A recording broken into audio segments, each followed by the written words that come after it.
Welcome to our Success Labs here today, hosted by Gabby and myself. On today's call, we're going to be looking at best practice in collaboration. We've got Robert on the call as well, who's going to take you through how they've successfully collaborated within the organization. But yeah, Gabby, if you'd like to flip the slide, please. Yeah. So just a quick little introduction. We wanted to give you guys some relevant facts and then also some fun facts, plus introduce you to our lovely sidekicks. So my name is Gabrielle Davis, but I go by Gabby. I'm a solutions consultant here at Engagedly. I've been here for 2 years. Prior to that, I worked at Franklin Covey, which is what I reference here in my facts. And my fun fact is that I got engaged at Niagara Falls last November. And to the right is my lovely sidekick who will probably come in and out of the frame at some point. But I'm really excited to be here and to talk with you all about this. Thanks, Gabby. Yeah, my name's Patrick O'Hagan. I'm a customer success manager here at the Employee app. I go by Paddy. As you can see from the screen, I've been working within social collaboration for a very long time. I think that top one is probably 12 years old, that book. And currently I am perfecting my toast art with my daughter, which, as you can see, is getting pretty good. And my little companion there is Popcorn, uh, also named by my daughter. But yeah, so today what we're going to do is we're going to look at social collaboration. So we're going to take you through what that actually means, where it's come from, how it's become so important within organizations. But in the meantime, hopefully on your mini meter, you should be able to see a question about what you want to get out of the call as well. It'd be really, really helpful for us to know exactly why you're here, so that we can maybe alter the latter stages of the presentation and the call, to try and get a little bit more juice from the squeeze for you guys too. Yeah, and Pat, I think we actually didn't put this one in Mentimeter, but we were asking people to put it in the chat, kind of what it is that you're looking to get out of this. And I think I told you the wrong thing, Pat, so I'm sorry for putting that So, on you. But no, if everyone can go in the chat, or you can come off mute and talk about something that you're hoping to get out of this. We did switch this to more of a meeting style than a webinar because we want it to be more conversational and have you all able to participate as well. I'll go ahead and put the question in the chat, which is, what are you looking to get out of today's call? And we'll give it just a couple minutes here. I really need to bring in music. I'm going to put a note for next time. you could always sing, Gabby. Listen, I knew you were going to say that, and nobody wants that. Except me. I mean, I love it, but you guys will not. And in the essence of collaboration, it would be really, really helpful if you do all stick something in the chat, so that we can work to that as well. Yeah, thank you, Holly. Holly says ways to promote team engagement during the workday, even if we aren't all in the office at the same time. We're definitely going to touch on that, so that's a great one. I will give it just another minute and a half here, see if we have anybody else. Everyone else just wanted to hang out with us, Pat. That's what it is. Mhm. Learning more about how to use Engagedly in our business that we may not currently be utilizing. It's a good one. Best practices to communicate internally to employees within a large company. We currently have ways we do this, but we still struggle at times with reaching everyone without cross promotion between platforms. Ooh, that's right up your alley, Patty. For sure. All right, we'll Yeah. definitely touch on that. How do I get leadership support to allow employees to use social functions? That's a good question too. All right. All right, we'll continue to put those in there and we'll take a look at them as we go, but I am going to move us forward here. And what we're going to look at now is kind of what is social collaboration. So it really is just a term to describe the use of technology to facilitate communication. Uh, what it used to look like was everybody, getting the notification on their calendar, getting up from their desk, grabbing their laptop, going to a conference room or going to another office to kind of have that chance to collaborate with other people. But then it shifted into more of a digital space. Like you see in the right there, we have the Zoom meeting, which we all became and are currently being familiarized with. So basically, it's a modernization of what we were doing before and making it more accessible despite the distance between people.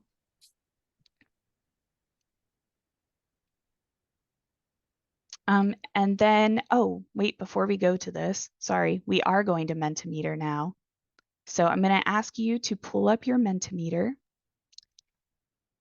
And we're going to ask you, based on that description and what we're looking at here, how familiar are you with social collaboration tools? And this is going to be just like the map. You're going to go ahead and pin yourself on there. If you say you're a subject matter expert, we are not going to put you on the spot, so don't worry about that. We're just trying to see kind of where we're starting off here, setting a baseline. Okay, this makes sense, right? Based on why you're here. You were interested in the topic, so that's great. I see some confidence, but a lot of this is new, so that's good for us to know, Patty. Yeah, We for were sure. we were worried we were going to come in here and be like telling you things you already knew. So this is exciting. All right. Great. Thank you all for participating in that. I'm going to switch us back over here. Whoops. All right. And now we're going to talk about the rise of collaboration tools. Oh, and I stole that from you, Pat. I'm sorry. I stole your Mentimeter. Okay. Um, Basically, the rise of collaboration tools you can see here, this is from 2019 to 2021. So we're really focusing on this spot. And you'll see in 2019, it was at 55% of respondents were using digital workplace collaboration tools. But then in 2021, it bumped up to 79%. And we know what happened in between here. So when COVID happened, the majority of the workforce was sent home to be remote. And so that obviously created a space for these collaboration tools to move up. Even though now we are seeing that some organizations are choosing to send people back into the office, these tools are still very prevalent, especially as organizations found that they could then include more international hires. So even if all of your US-based folks are in the office, you could have somebody from another country still able to come in and collaborate. And we know that very well here at Engagedly, with a lot of our team being over in India.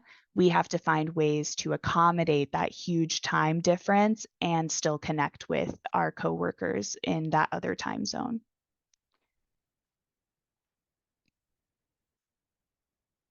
All right.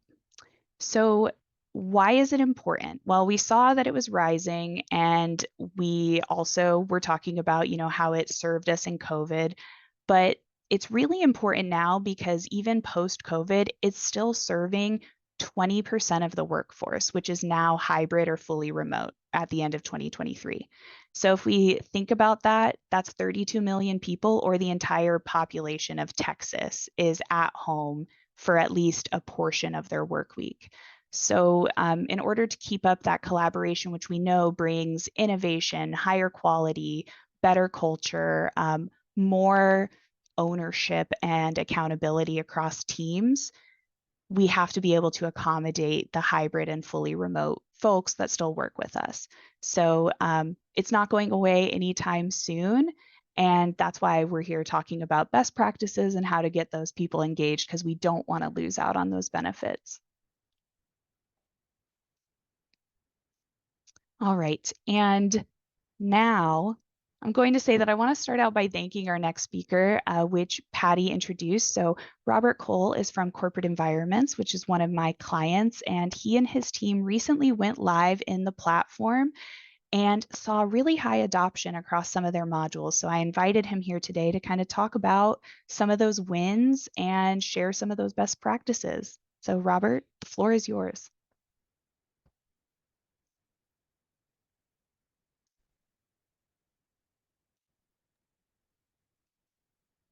Oh, we can't hear you, Robert.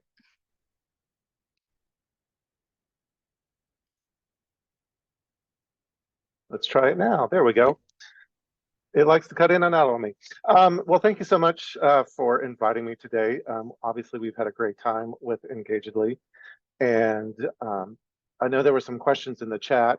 Obviously, I'm hoping most of you have already bought on to the Engagedly platform, and now it's all about how do you get people involved from leadership all the way down to your frontline workers.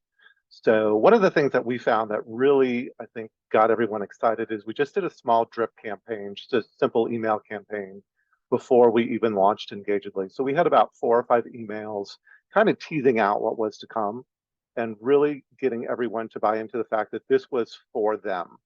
This wasn't necessarily for leadership. It wasn't just another thing they had to do. It was a platform for our employees to get more from their team members, to have better communication.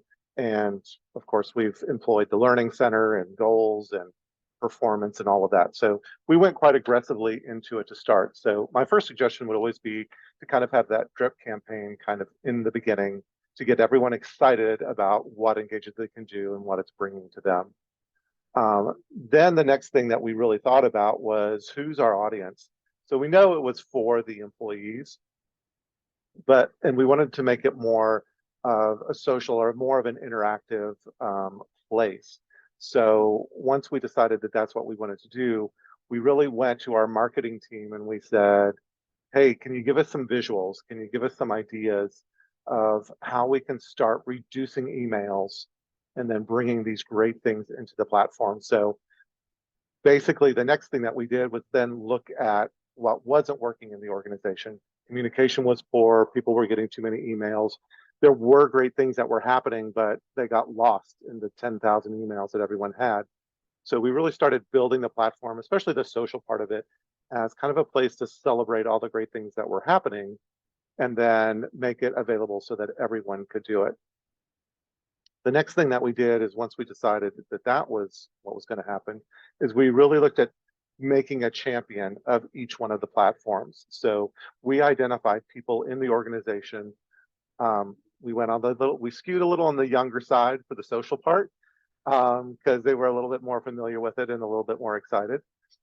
So we started on that end with the social part. But for each one of the modules, whether it be growth or performance or learning, each one of them has a representative from the organization that isn't a member of the Engagedly launch team to come in and say, hey, I'm taking ownership of this, and how can I make it a success?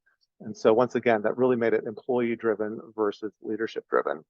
And so with the social part of it, again, we skewed it a little younger, but once it took off, and a member of our marketing team actually wanted to take that on.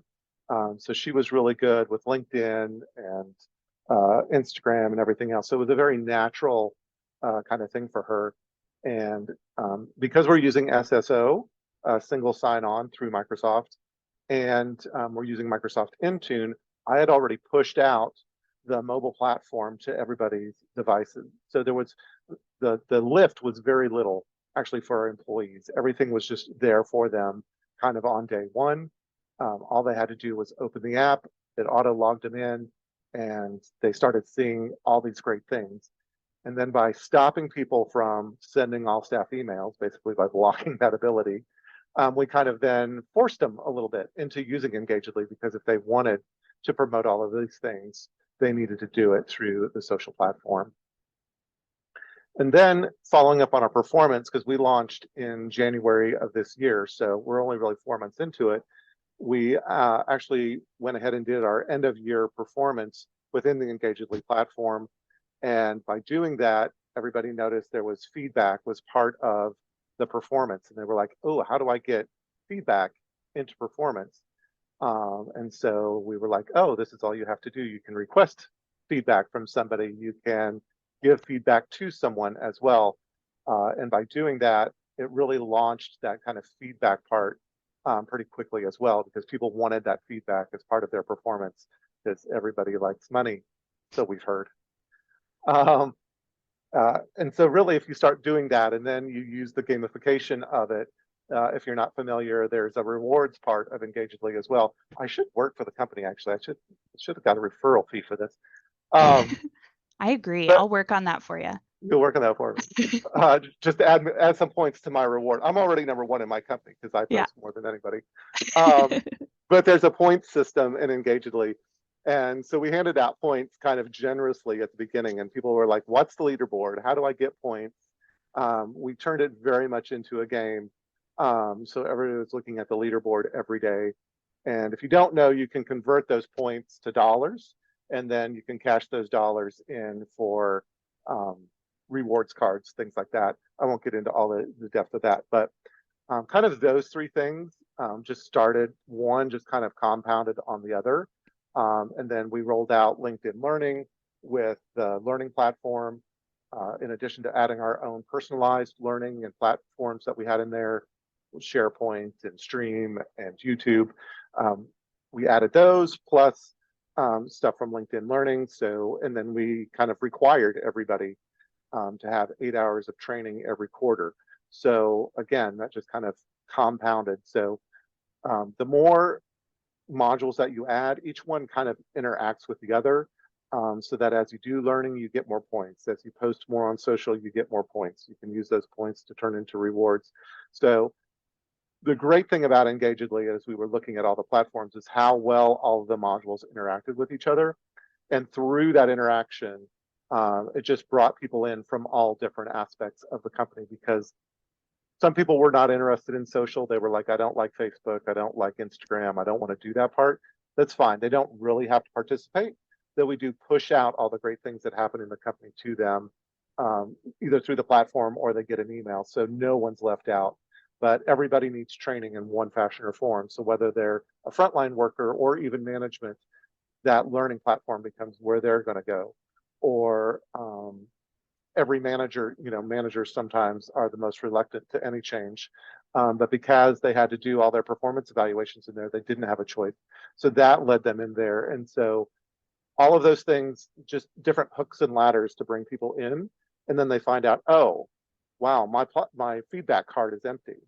That doesn't look cool. Let me get some feedback. Or my learning card is empty. I really want to do something there. And so people just naturally kind of don't like open spaces or not using things. And so just slowly but surely every month we've seen a pretty substantial increase in the usage of the platform. Yeah, and I would add, because obviously you want to be humble, but they had a really great group of people doing the implementation and thought leaders that are across the organization, but especially at that executive level too. So we had that top level buy-in as we were going through implementation, and we got feedback throughout the whole process. And I found that really powerful, and we were able to course correct pretty quickly. It also helps that Robert is the most determined person ever, and just was in the platform learning it and killing it every day.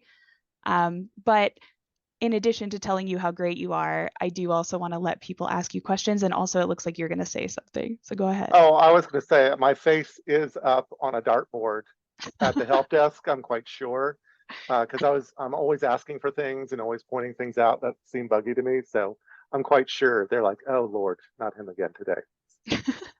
Well, I counteract that by bragging about you. So okay. Yeah, Awesome. yeah. So I do want to give you guys a chance if you want to ask Robert any questions or anything, if you're okay with that, Robert. I know I'm putting you on the spot. No, Okay, that's fine. cool. And you can put them in the chat or come off mute. I'll unpin so that if you're going to come off mute, we can see ya. But we'd be happy for you guys to ask questions. Patrick. I have a question. How did you communicate the 8-hour training mandate, and how did that go? And could you talk me through that as a campaign and as a project? Sure. One, we do an employment engagement survey every year. And this year, we're going to move it from Microsoft Forms into the Engagedly platform as well.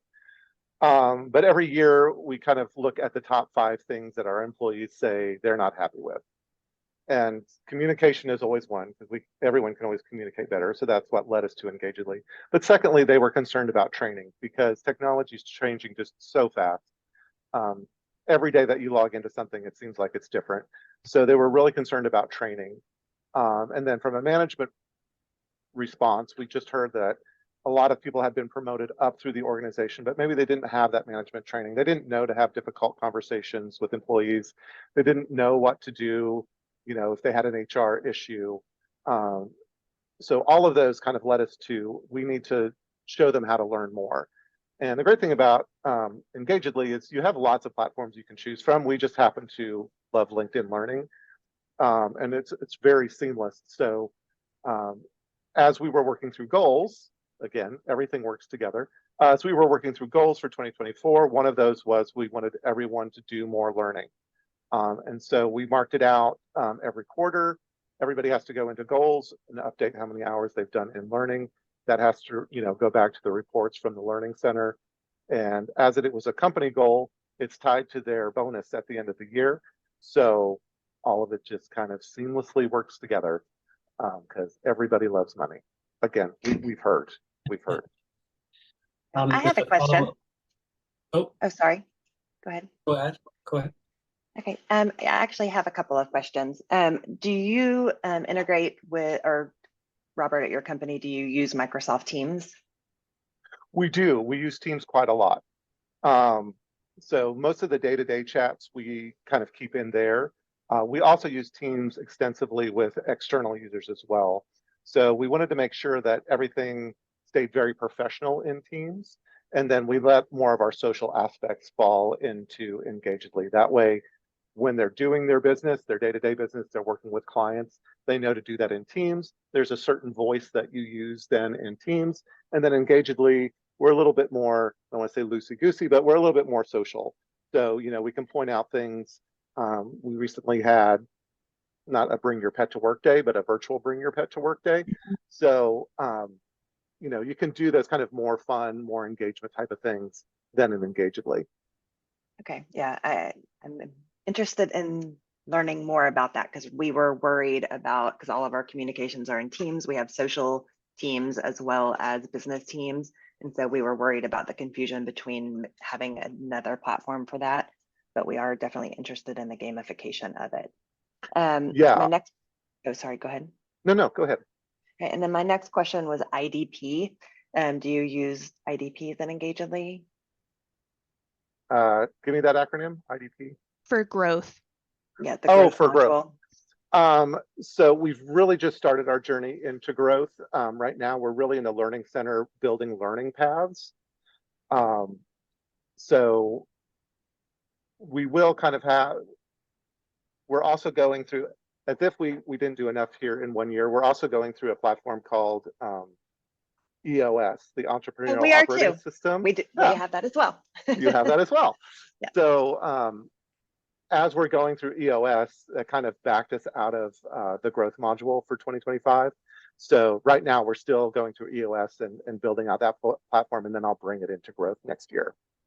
Okay, yeah, you and I should talk, because we're 3 years into EOS and new to Engagedly, so I think we could help each other. Yeah, we would probably be doing very well. Yeah, we just started. We're in first year of EOS. We just rolled out L10s to level 2. So Nice. Yeah, we'll have to give you guys each other's emails. We can talk Please. about it. or commiserate, whichever. Yeah. Yeah. So I can speak to the IDP just a little bit, because we do have IDPs, and up to this point, they've been paper copies. And I did have a call with our specialist, because I do want to digitize those through Engagedly. And the only option right now is pretty much to manually upload, like to copy and paste or to type your information in. I was told they are working on enhancing that, but I don't know when that'll be released. So it's not really that helpful right now, other than you can see it. There's not a whole lot of activity or updates that you can really do with your IDP through Engagedly. Yeah, not yet, but that is a module that they are planning to expand a lot. I did, just before we move too far, want to say if you are in Teams all the time, go ahead and use that Teams integration because that's going to help drive that engagement too. Because if they're always in Teams, they're going to see those notifications. And some of them they can actually respond to in Teams and it will push to Engagedly. So that's another way where you're not replacing teams, but you're kind of marrying the two while still having those separate areas to store stuff. There was a question in the chat. Did you run into issues where the content was too advanced for the employees? Not really. We're pretty tech forward at our company anyway, in that everyone, even our installers, we sell corporate office furniture.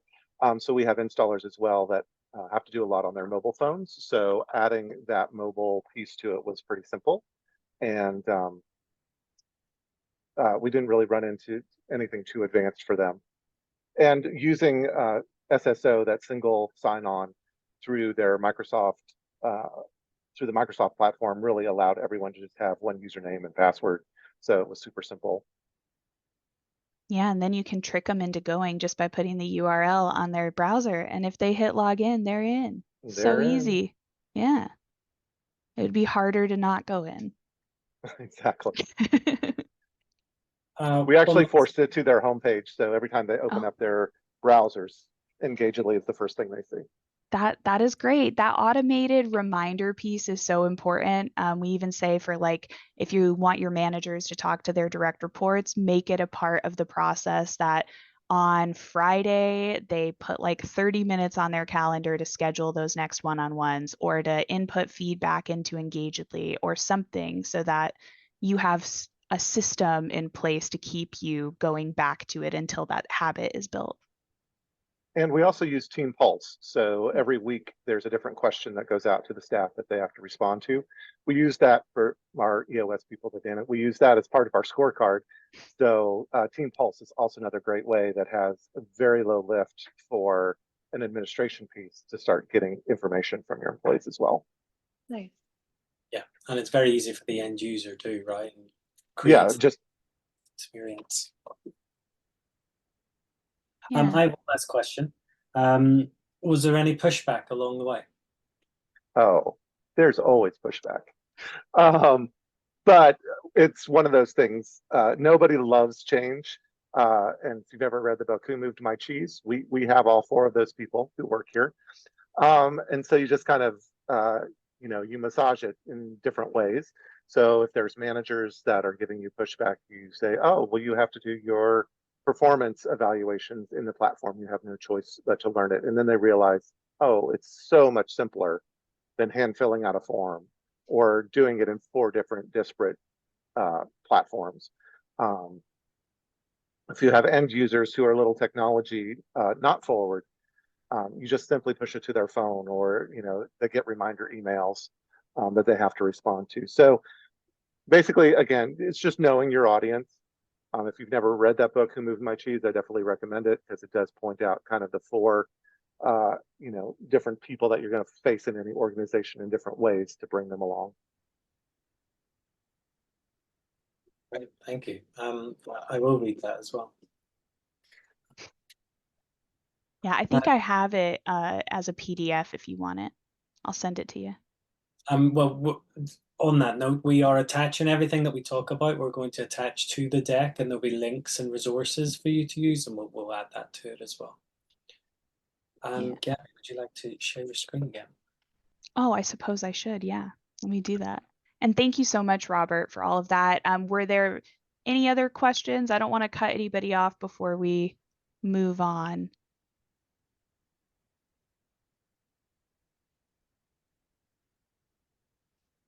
All right. Or any last thoughts, Robert, that you wanted to share? No, I'm good at the moment. I hope that everybody is enjoying their time in Engagedly. Like you said, if you have any questions, I'm sure run them through Gabby, and I'd be happy to get back to you.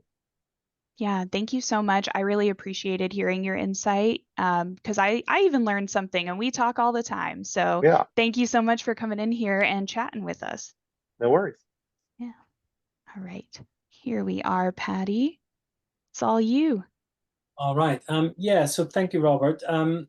So I'm probably going to brush across a couple of those points that you've made, actually, in terms of setting up a collaboration tool for success, no matter what the tool is.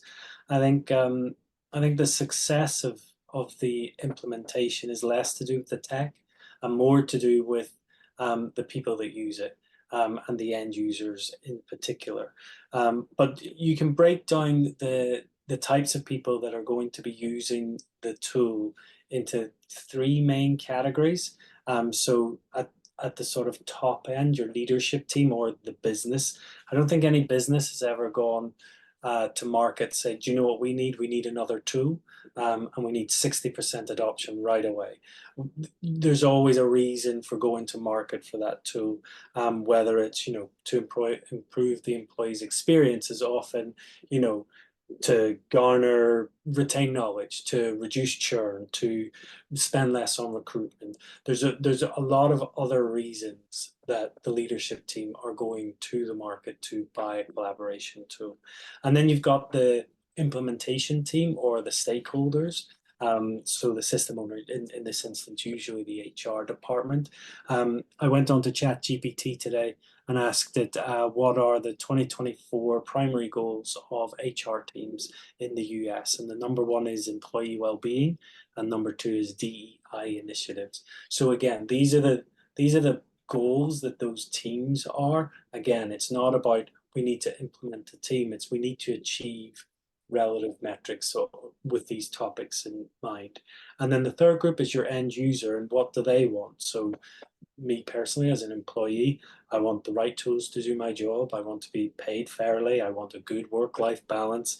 I want to be treated fairly amongst my peers. All of these things, those are the things that you need to kind of achieve with the tool. So again, going back, it's less about the tech and it's more about satisfying all of these different variables throughout your organization.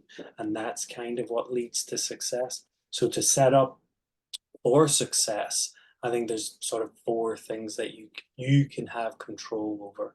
Number one is establishing a baseline. We can't really prove any kind of success if we don't have a baseline. So for every call, whether it's a sales discovery call or a kickoff call with a new customer, I always ask, what took you to the market to buy this tool? And then you'll get an answer of varying degrees of vagueness usually. And then you can drill down again and say, where are you currently on that journey? So finding out exactly what the client needs, where they are in that journey, and then the last question is, how are you measuring that? And if there isn't an answer to all three of those, you need to establish those answers pretty quickly. Because in a year's time, for me, my clients up for renewal, we want to be able to prove success. And whether it's, any one of those goals from any one of those groups that you are trying to satisfy, you need to have a metric behind that. So, for example, our leadership team want employee engagement to rise, and their metric for that is the Glassdoor score needs to rise by 4% this year, and it's currently at this.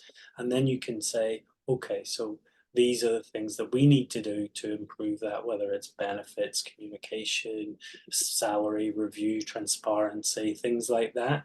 They then set in. So again, you're moving away from the tech and more to those business goals that you want to establish within your organization. The second one there is engaging your leadership. Without leadership, it's not going to be a success.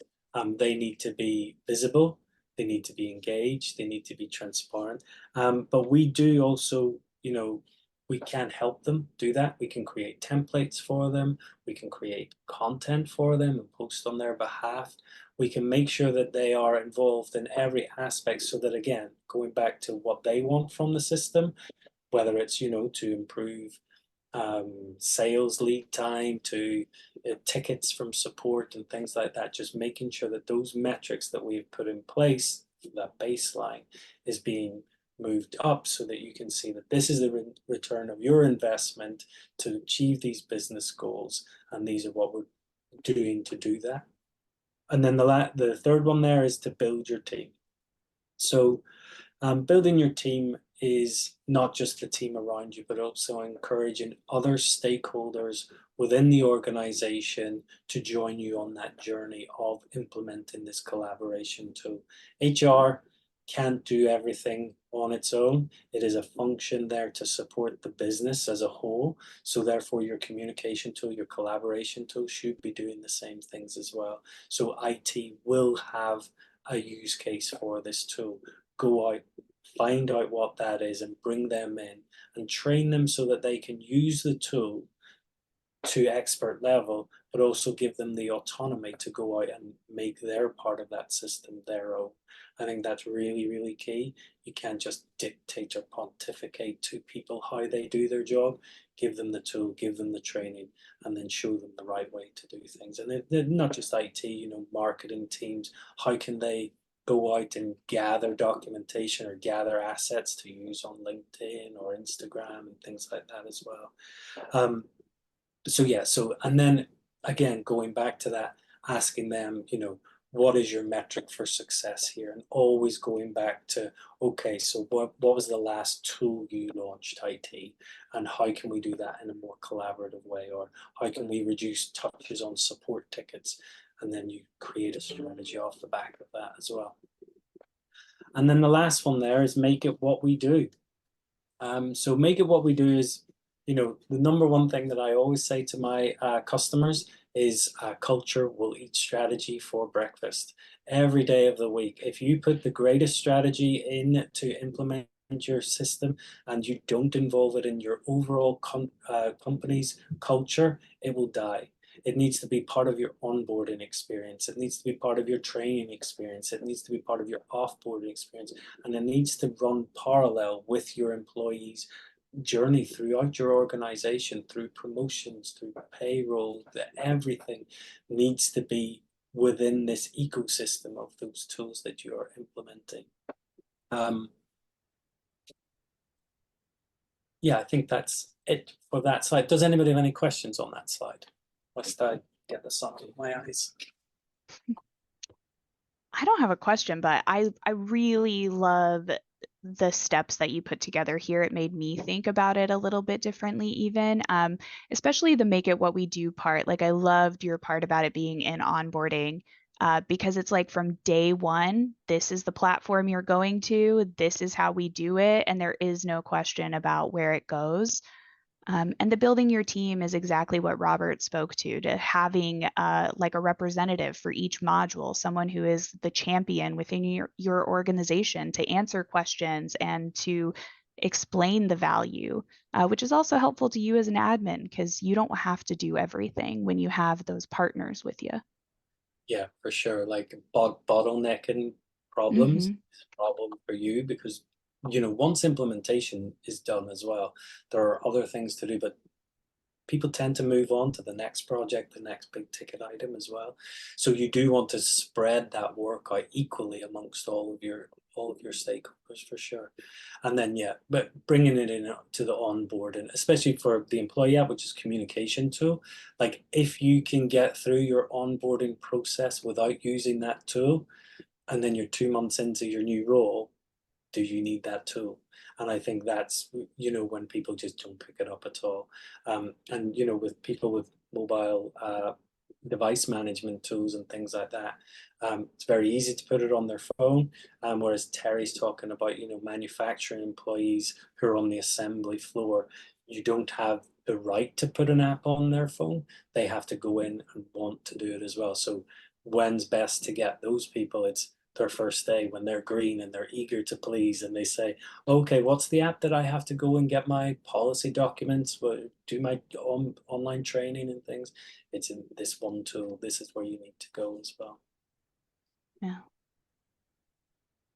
Yeah. Any questions? You can come off mute or throw it in the chat. Yeah, Terry, I think actually we should connect you guys because I know you're probably coming in here from Engagedly, but as Patty mentioned, we do have the employee app, which is specifically set for your needs. So we can always connect you with Patty if you want to hear more. Yeah, and on the next slide, I think Oh, we're gonna talk to that as well, right? So you can see on here. So we thought we'd do a little bit of fun. I'm often asked around social collaboration, social tools that people use on social media and how they might work for the business. And we always used to say, oh, put a hashtag in so that your end users can then click on that and they can get a news feed of, all of the things around that hashtag, which is really great and a really great use case for that end user. But if you sort of look at it, what's in it for me from the administrator and things like that. So if we sort of take a couple of steps back, you can see so you have your baseline, you have your goal of, we want to reduce attrition or we want to improve the employee's experience and things. And how are we going to do that? We're going to improve our benefits practice. We're going to recognize good work. We're going to have transparency of our CEO and things. If then you spend a year communicating all of these things, and then at the end of the year, CEO comes and say, okay, HR, what have you done around the employee engagement this year? And you can click a button and create a news feed of all of the posts that you have created throughout the year, just about recognition, just about benefits, and you can put that in a nice little slide like the one that you can see here and say, well, actually, these are the things we can do. And at the beginning, we only had 2 likes for this, and at the end of the year, we had 20 likes, or people started commenting and at mentioning, bringing people in and stuff like that. I think those are the kind of things we always say to our customers within the employee app. We try to use the skills that people use in their day-to-day life at work. So we don't need to train people to at mention people when they see something that they might like, a job advert, or a new team event, things like that. And the same with hashtags. People know how to use hashtags, they know what they are, but in a corporate environment or a business environment, it's super, super easy for you as an administrator to go in and say, all right, what have I done around recognition this year? Or, we've launched these new brand values. What kind of appreciation have they got throughout the year and stuff like that as well. So again, and then being able to feed that back up to say, look, this is the support we've got over this recognition campaign or whatever that is. Being able to show that on all 3 of those tiers of your audiences, I think is super, super important. I did want to talk more about the question around the assembly for using mobile connections. So it's a really good opportunity to plug the employee app there. So the employee app is a mobile first tool where we can integrate communication and all third-party tools, Terry. So we should definitely connect after the call, and I'll give you a demo for sure. yeah. The other thing I would just add here about the hashtags, I know recently at Engagedly, we made it so that I get to live out my wizarding dreams, and we are all a part of a different house now as we're going into like a fitness challenge. And I think that's a great way to use these hashtags and to create camaraderie, like, house werewolf or house dragon or whatever it happens to be. Then you can see what's happening specifically within that team. This is also a really great way to throw out like some cool naming conventions for things like Patty was saying with the core values, so that at the end of the year you can pull those and see the whole chain. But I always just pretend when I'm going in like I'm the marketing person for like a Super Bowl ad. So I'm going to make this as fun as I can. And like, what can I inject in there to make it so that other people will search for it and come back to it and look at it again? And you get to be creative and put in your little hashtag there. I think it's fun.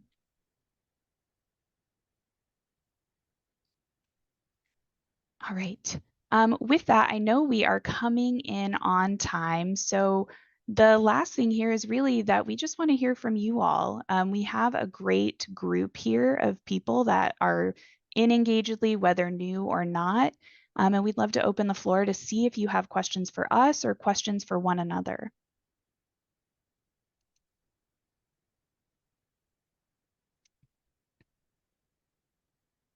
And if we don't, we can go through the questions from the beginning of the call as well. Yeah. Oh, that's true.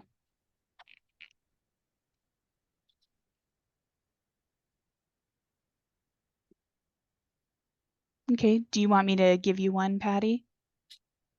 Sure. Well, why don't we open it to me and Robert, and anybody else if they want to join in as well. I think that might be quite fun. Yeah, so one of the questions was ways to promote team engagement during the workday, even if we aren't all in the office at the same time. Oh, I've got a good one because we've just started it this week. So currently, so I'm in the UK. Gabby, you are in Florida. Mm-hmm. Amy on the call is in Colorado. We've got a huge team in India. This week we have started a fitness challenge. So you have the 24 hours to do set amount of challenges through the day and prove it. You garner points on the system, and I've already had a look at the leadership board. So that's one thing that we're doing at the moment. I think, yeah, campaigns like that are really, really great. Also, I think finding mutual times to connect online on calls like this as well. I know a lot of people have meeting fatigue. However, having those regular check-ins to not just chat about work, but also, having lead time at either end, getting to know people across multiple time zones is super important as well. Yeah, we've used, because we do a lot of community involvement. So although we're mostly in the Southeast, so Alabama, Georgia, Florida, South Carolina, um, each one of our divisions go out and they do community service, and then they post that on social. So we have our day of service that we do. That's one thing that's more business oriented. And then we actually, one of our marketing team members is getting married in Mexico. We can't all go. So we're actually going to live stream that and post some pictures and everything through Engagedly as well. So um, lots of different options to get people involved. I love that. Everyone gets to go to the wedding now. That's fun. Exactly. Yeah, that reminds me of my like Zoom happy hours during COVID.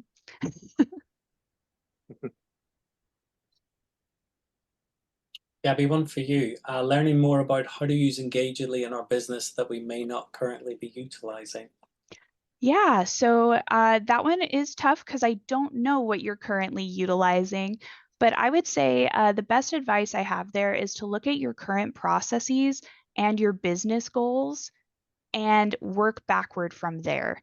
So if you know that you are really interested in people having goals that they're tracking and you really want to have some alignment there, and that's one of your business goals, then maybe you look into utilizing goals more. Or you're really interested in getting your managers to connect more frequently with their direct reports, go ahead and introduce them to our new meetings module, which allows them to set up those recurring meetings and to have agendas in place and things like that. I would say because there are so many features and the functionality is so vast, the best thing you can do is to like narrow down what it is you're trying to achieve and then look into the product. And you can also reach out to your account manager. They are there to work with you to help you utilize the product to its like most to its most, I guess. There's a word there, but I missed it. Well, and I would just say get the system to do the work for you. So when you're setting up those goals, set the milestones so there's a check-in every month, whether they're meeting a certain cap or they need to do a certain number of things. That way the system starts to ping everybody once a month to get them to do something, or even Team Pulse once a week they have to go and engagedly. It just makes it a part of what they already do, kind of like Patty talked to, just making it, a simple 5-10 minutes that they check in. And inevitably people, curiosity killed the cat, as they say. They'll find other things once they're in the platform and they'll check that out. And before they know it, everybody's more engaged in Engagedly. Yeah, I actually love that you said that, Robert, because that's something that I talk with clients about a lot is they don't want certain modules live because they haven't trained their end users. And there's this worry like, well, what if they go in there and do that? And I've been challenging that more recently to say, well, what if they do? Like, what if they set a goal before you've trained them in setting goals? Or what if they go in and they create an individual development plan for themselves? It shouldn't hurt anything. And if you need to clean it up later, you can. But that's a really great way for you to kind of suss out who are your curious and excited people in your organization that are going ahead and proactively seeking out opportunities to use it. That's actually funny you mentioned that, because we were doing competencies, adding those to the job titles, and I kept insisting we needed to add curious as a competency. And because of how many people got curious and engagedly and just started doing things, I actually talked our leadership into making that a core competency for new hires, is curiosity. I love that. It's a good one to always be in that growth mindset and curious about what you can learn, what's out there. I'm biased. I was an elementary school teacher, but I do think curiosity is important to have. Yeah, for sure. When you're talking about collaboration as well across massive organization, that people going out to find new things and challenge them as well, I think is one of the key sort of cornerstones of collaboration, is being able to, be brave enough and having a culture where it's trusted that you can say, actually, is this the right way that we're doing this? Like, I've seen it in so many organizations of where somebody has really, really challenged, and leadership have had to deal with that. So I had a customer who, they were a business to business events client, and one of their core values was community. And at one of the events, they were selling a type of drone that dispersed gas to disperse crowds. And it was made the news in this local place for the event. And an employee in a comment said, how does this affect our core value of community? And so that went all the way up, and the CFO, I think, replied, we're going to work on this. And it changed complete policy around where they do events, who can host within their events, and things like that. So that sort of level of collaboration, and also that person being brave enough to go in and say something about that, is really absolutely incredible things that collaboration can do across organizations. Yeah. Yeah, And they're literate in your values. That's something like, that's the start. Make sure people even know what those values are. yeah, and I think it really gives a voice to everyone in the organization. Sometimes people feel that they maybe get a little lost, especially if they're frontline workers or workers that are always remote and they don't ever see them. This kind of levels that playing field, gives everybody kind of equal status. And they can give feedback. So I convinced our leadership that they should take feedback. Whether you're the president or CEO, you should be able to get feedback from the guy who's taking out the trash. And that's actually led to some really interesting conversations, because now anyone can feedback anyone. And it was a little scary at first. Yeah, I learned. equality of communications. Gabby and I were talking before, equality of communication, diversity of ideas, and there was one other, but I've forgotten it. Empathy. It's for who's it for? It's not for you, it's for them. We're running out of time, and there's another question in there from Heather. Although Patty, I think Dana came off mute. If That's you're okay. okay with that. Yeah, I was just going to say really quickly, I learned a Yeah. concept yesterday of feed forward in addition to feedback, feed forward. And so that's something that we're investigating here on how to use that within our company. It's the first I time I've love heard that. it. Yeah. Yeah. I love that. And I've seen a shift that way in performance reviews as well. Rather than them being so reflective, more and more organizations are like rating where you're at, but the rest of the review is focused on how we're going to get you to the next place, which is nice, because then it's not a bad experience and people don't hate going to the meetings. All right, best practices to communicate internally to employees within a large company. We currently have ways we do this, but still struggle at times with reaching everyone without cross promotion between platforms.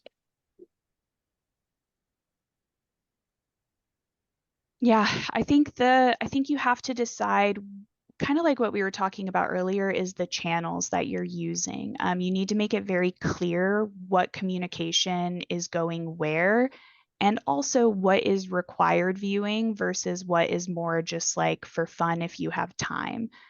That way people know that like certain announcements, important information is going to be coming through this channel, so keep an eye here. And then this one is going to be more focused on celebrations or connecting with folks, or maybe it's like an interest group channel or something.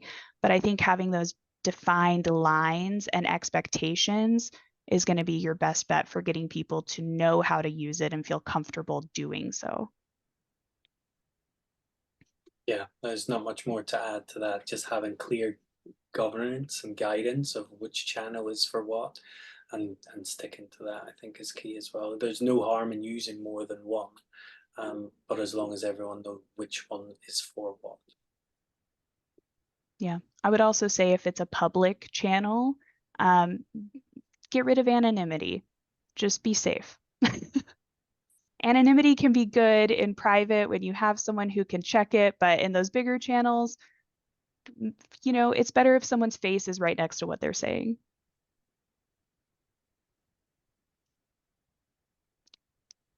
Right. Do we want to go to any more or open the floor again? I know we lost some folks, so if we're also feeling like, hey, I'm at the end of this, we can also wrap it a little bit early, but I do want to give you all time if you would like it. I think we covered all the questions. Yeah. And I think what I'll do, Patty, is I'm going to take those questions out of the chat and I'll put it in our form that we'll give to everybody. So they'll be able to see it there too if they had to jump early. All right. Well, thank you everybody for coming today and sparing us an hour of your time. I'm really grateful.